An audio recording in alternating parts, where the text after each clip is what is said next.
So আমাদের চায়ের যে এন্ট্রিটা ছিল সেটা সার্ভারে আপলোড হয়ে গিয়েছে। এখানে দেখতে পাচ্ছেন একটা এন্ট্রি, অ্যান্ড হচ্ছে এখানে একটা চায়ের দাম 8 টাকা, সেটা যোগ হয়েছে। এবং যদি আমরা পরবর্তীতে কোনো আরেকটা চা নেই তাহলে সেখানে এটা 16 হয়ে যাবে, মানে আরও 8 টাকা যোগ হয়ে যাবে। তো এখানে হচ্ছে আমরা সার্ভারে এভাবে আমরা আইওটি পার্টটা আমরা করেছি।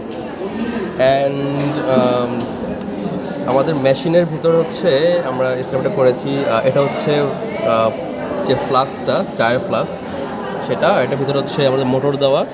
এই মোটরটা হচ্ছে এখান দিয়ে পাইপ দিয়ে পানিটাকে বের করে দিচ্ছে, এবং এই পাশে এটা নিচে দিয়ে সামনের ফ্রন্ট পার্টে চলে যাচ্ছে। আর আরডুইনো উনোর সাথে হচ্ছে আমাদের এখানে ভোল্ট মিটার আছে, এটা হচ্ছে মোটরকে পাওয়ার দেওয়ার জন্য।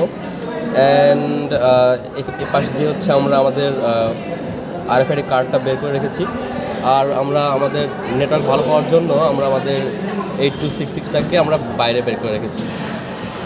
সো এটা হচ্ছে আমাদের একটা হার্ডওয়্যারের ডেমনস্ট্রেশন।